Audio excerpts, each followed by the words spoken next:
Clara is my name. At 35, I find myself at a lakeside resort in Lake Tahoe, feigning ignorance to my mother-in-law's repeated reminder about the dressing I seem to have forgotten, as if I were merely one of her hired caterers. I am not. I am an engineer. For the past 10 years, I have dedicated myself to the intricate task of constructing sophisticated systems for high-speed rail networks throughout the Pacific Northwest. To the Caldwell family, particularly Eleanor, my mother-in-law, I've often been seen merely as Thomas's reserved spouse, the one who dabbles in computers or something of that nature.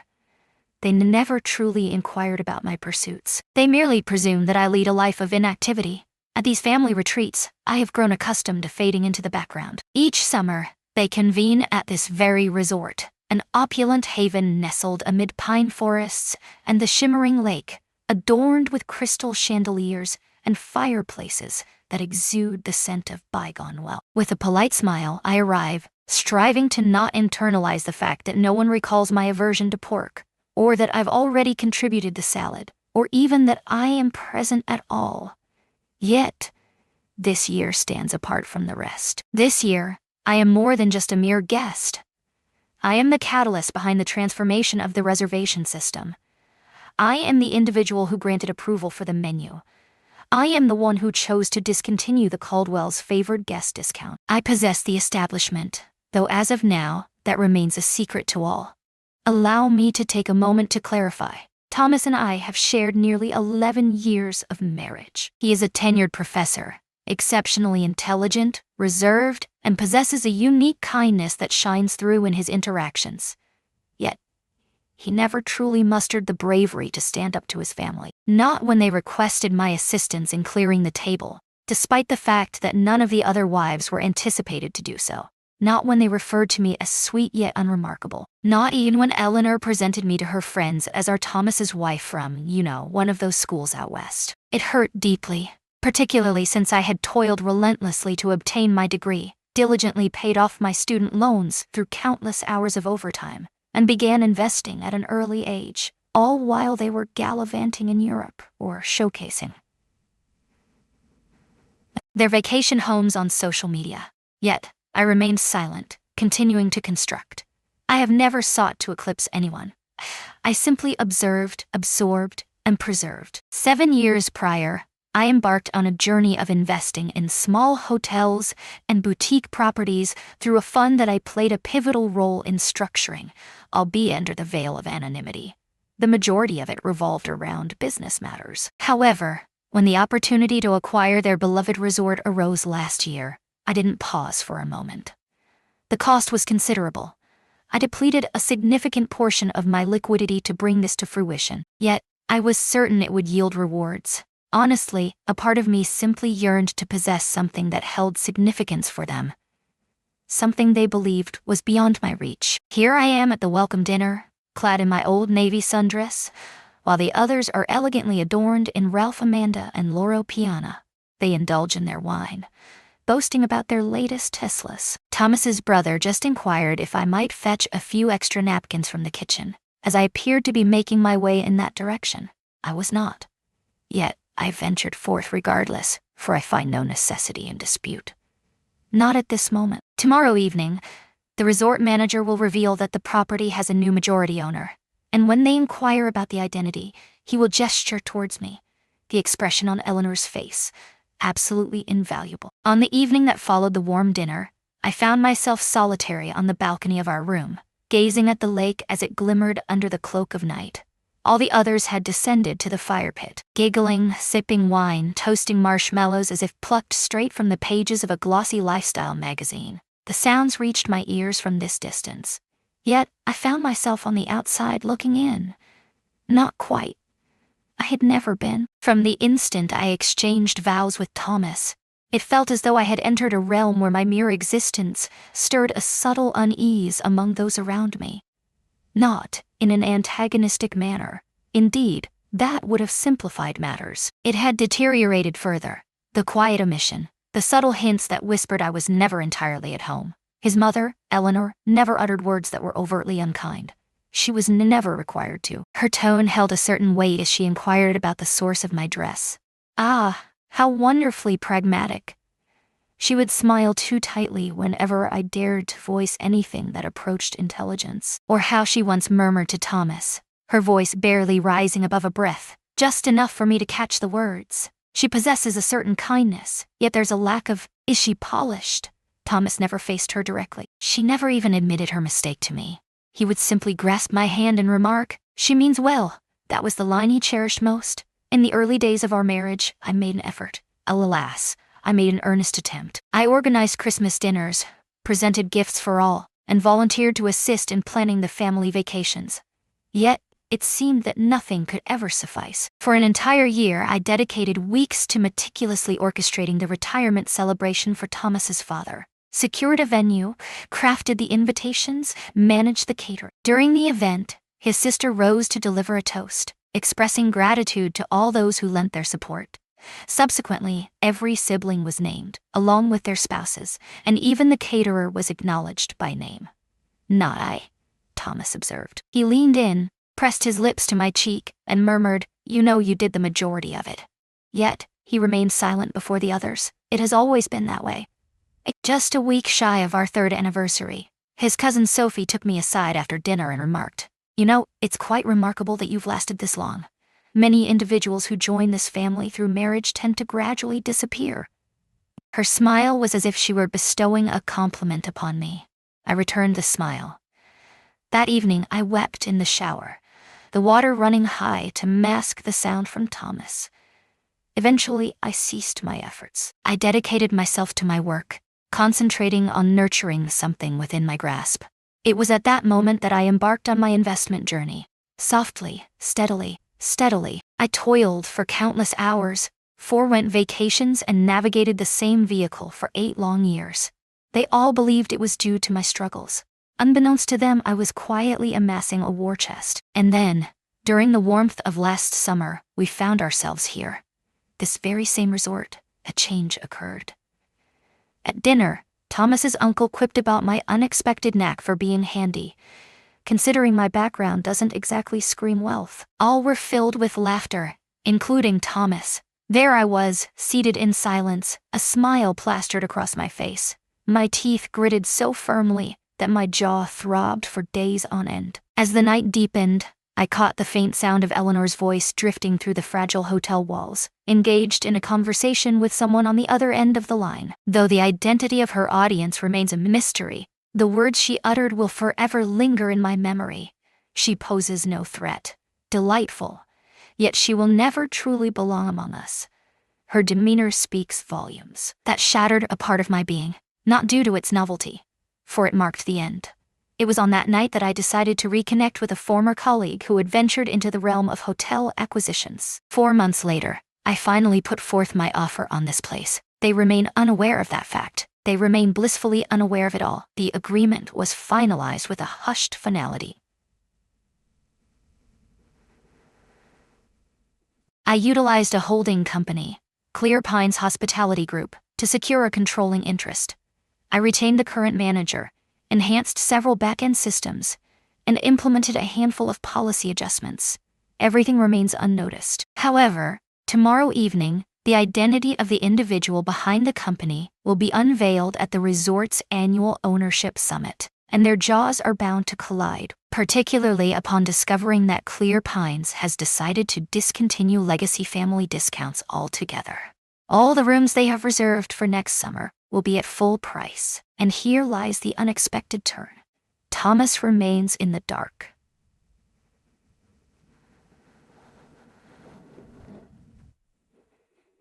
Thomas remains in the dark. Not that I'm concealing it with ill intent, yet it remains unasked. I've never questioned the reason behind my late-night hours spent on my laptop, the reasons behind my frequent travels. My recent engagements have involved discussions with hotel architects and legal professionals. At his core, I believe he simply presumes that I'm still engaged in some technological endeavors. He is a commendable individual, yet he has never truly seen me in my entirety. After a decade, I've ceased my efforts to compel him. Tomorrow embodies the essence of what lies ahead. Not vengeance, not a trace of vindication. It's about embracing the light on my own terms at last. What if they cannot withstand the brightness? What a pity. The morning unfolded just as it had on every previous day of this journey. Mimosas glistened by the lake, eggs Thomasidic arranged with the precision of fine art, while a table brims with Caldwells, their voices overlapping as if each were vying for a role in a reality show none of us ever wished to see. I perched at the edge of the lengthy table, gently swirling my coffee, as Thomas's sister, Amanda, lamented about the decline in service around here since last summer. The others joined in, adding their voices as if it were a competitive game. Sophie flipped her hair over one shoulder, her voice dripping with incredulity, as she recounted how the check-in girl had the audacity to request her ID once more. And let's not even delve into the matter of the valet. Uncle Ron interjected. A child nearly charged me with the theft of my own vehicle. I remained silent, merely took a sip. Then Amanda uttered a remark that caused my fingers to clutch the handle of my mug with an intensity that felt almost too strong. Truthfully, I longed for the days when this establishment was still in the hands of a family. It was evident that their concern was genuine. Now it stands as yet another impersonal entity attempting to project an air of sophistication. Thomas nodded, utterly bewildered. Indeed, I caught wind that a holding company has acquired it.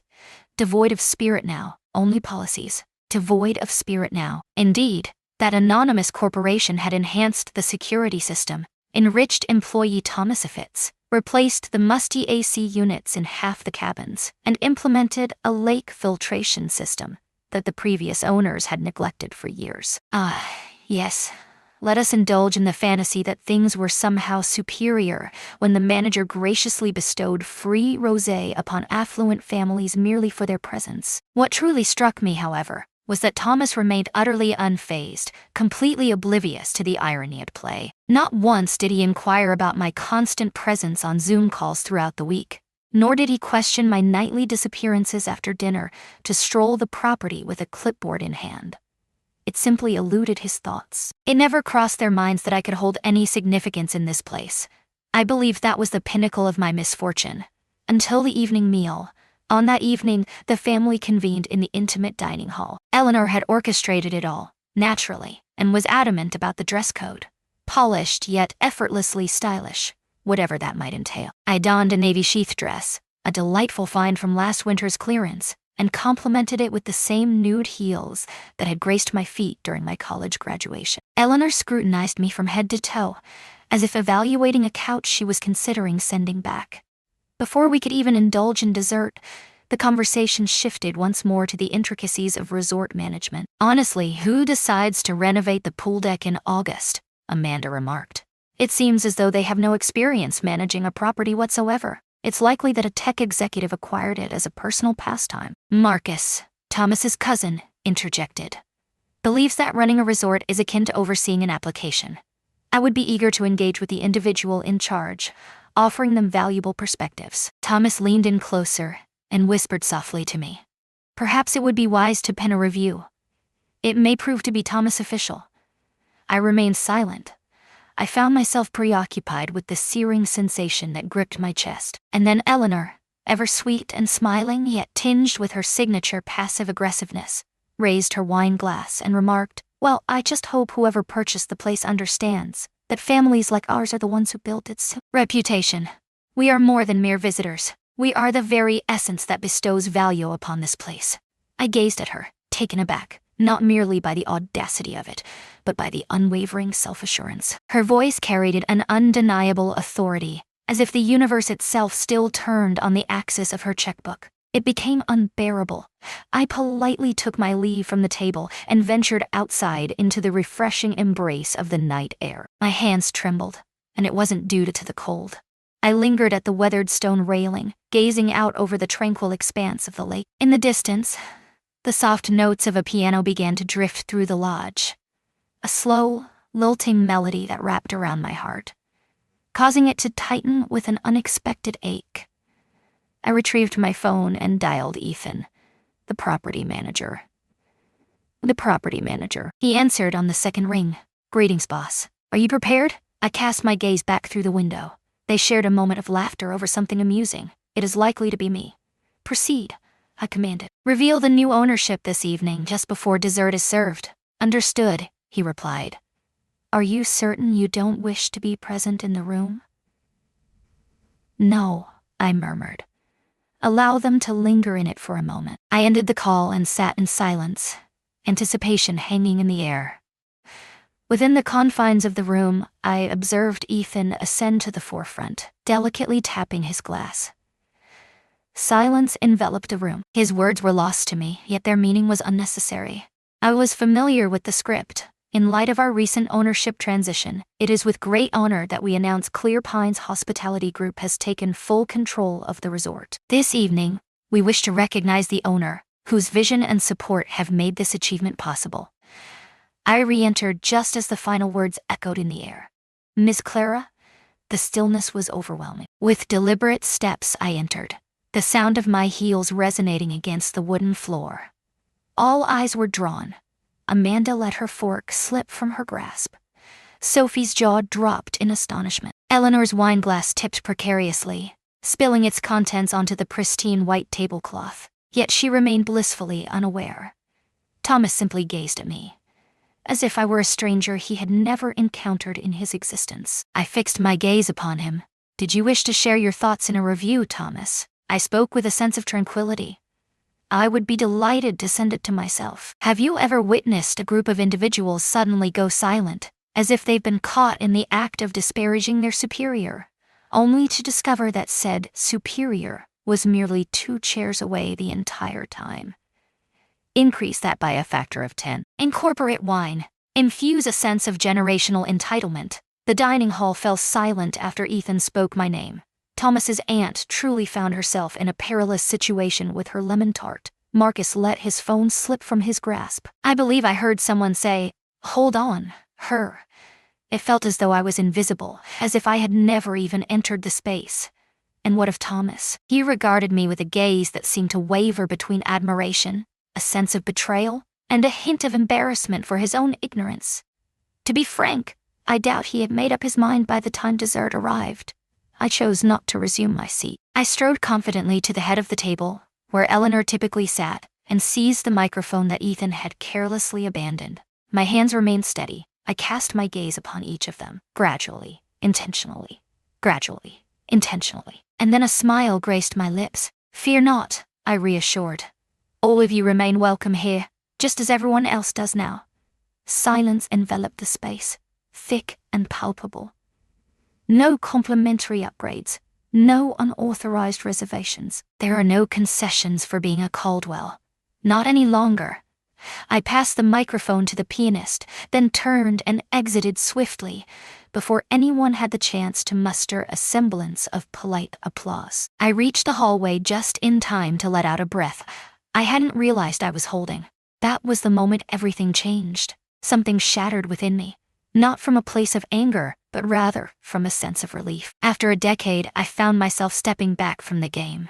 I had no intention of seeking acceptance. I refused to diminish myself for the sake of anyone else's comfort, and it felt absolutely exhilarating. The following morning, I bypassed the customary family brunch. Allow them to feel the heat. Instead, I strolled the grounds alongside Ethan, clipboard in hand, assessing the recent enhancements to the lakefront. Staff members acknowledged me with courteous nods as they passed by.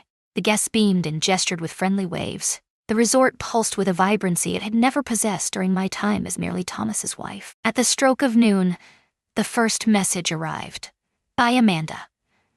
Hello, may we have a conversation? I chose not to respond.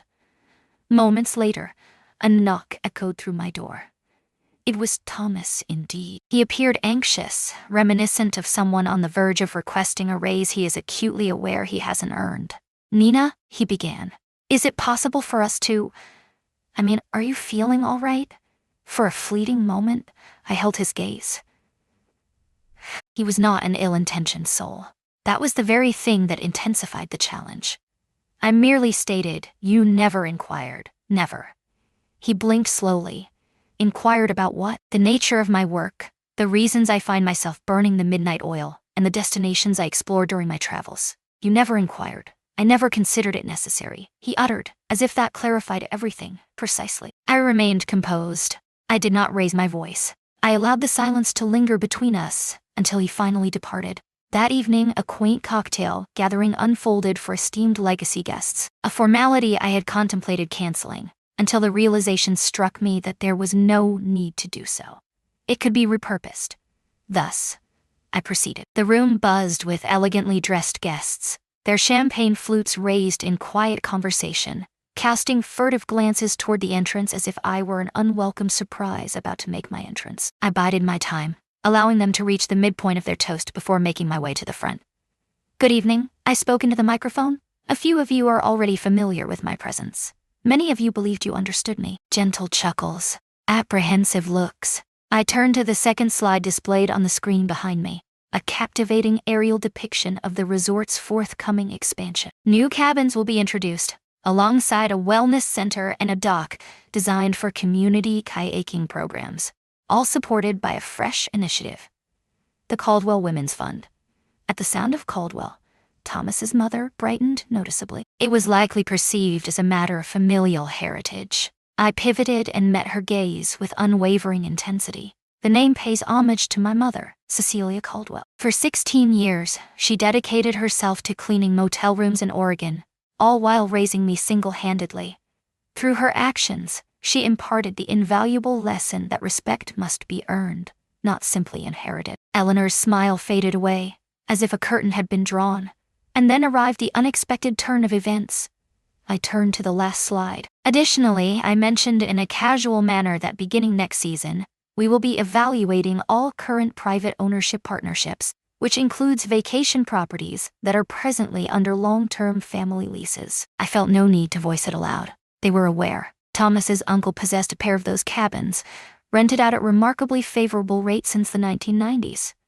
Amanda possessed one registered under her husband's name. Sophie's parents had an entire wing they were renting out for profit. At this moment, I held the reins to each and every renewal. I expressed my gratitude for their presence, descended from the stage, and made my way past them all without a second glance. Marcus made an attempt to halt my progress. "Nina, hold on. Can we hold on? Can we have a moment to chat?" "Of course," I replied, taking a moment to reflect. Appointments can be arranged through guest services, just as is the case for everyone else now. 3 days after the cocktail event, I found myself seated alone on the dock at dawn, a warm cup of coffee cradled in my hands, gazing out at the tranquil water. It was serene, tranquil, as if the world had been pausing, much like I had for years, and was at last releasing that pent-up breath. Yet, the resort was anything but tranquil. Not any longer. Not any longer. By noon the following day, my inbox had transformed into a chaotic battlefield. Thomas's uncle had sent a warm email, kindly asking to prolong his sweetheart lease. Twice, Amanda had shared a voice memo with the term misunderstanding articulated 5 distinct times. "Eleanor."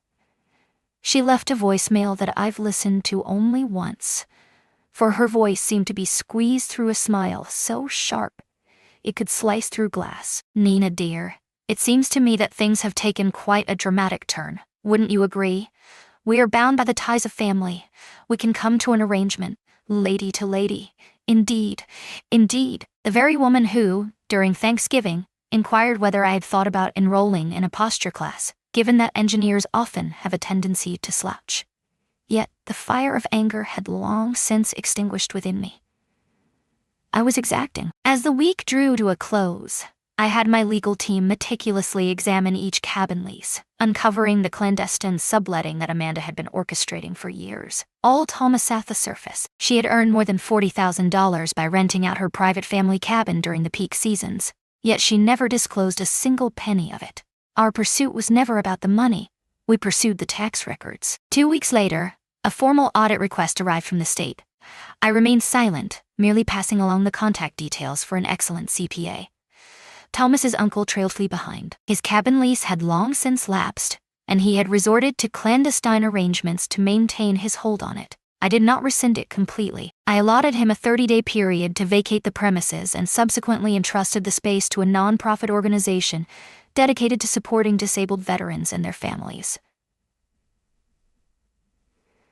They settled in at the beginning of July. And what of Eleanor? Eleanor faced her moment of truth as well. She arrived unexpectedly one afternoon, adorned with pearls and an air of desperation, seeking a private conversation in my office. I allowed her to speak for 5 minutes on the importance of maintaining appearances, on the perceptions of others, and on how this situation casts a shadow on Thomas. As she lingered in silence, anticipating a nod or a gesture of sympathy from me, I merely reached into my desk drawer and presented her with the envelope I had prepared days in advance. Within, there lay a collection of photographs, emails, and notarized declarations from 3 former employees who had endured her harassment over the years. Housekeepers, hosts, and interns. She referred to one of them as a rather outspoken little creature in her writing.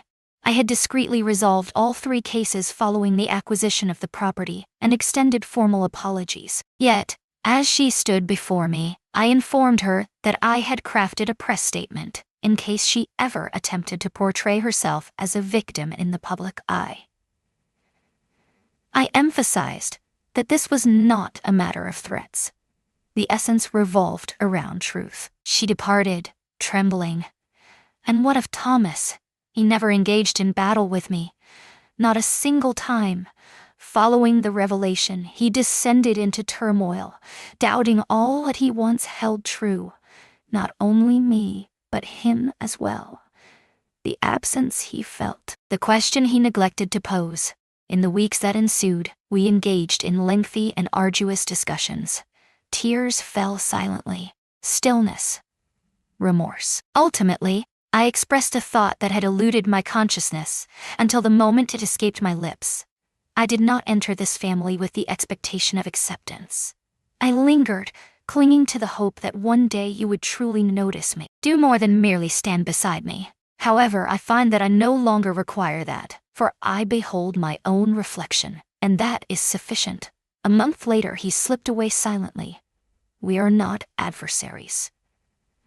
However, we are no longer allies. Surprisingly, it stung less than I had anticipated, for I have taken back all that they sought to diminish within me. The reserved girl who offered a gentle smile while preparing the salad. She possesses the table now. In reality, there are moments when closure eludes us, often lacking the comfort of an apology. It manifests itself as power, subtle, hard-won, and irrefutable strength. Once you possess it, true, self-forged, internal strength, no one can ever strip it away from you. If you've ever found yourself overlooked, dismissed, or made to feel insignificant in your own narrative, I would be eager to learn how you reclaimed your power. Share your tale in the comments below. Perhaps there is someone in the world who could Thomasify from these words. If this tale resonates with you, you know where to find the subscribe button. There are countless tales waiting to be shared.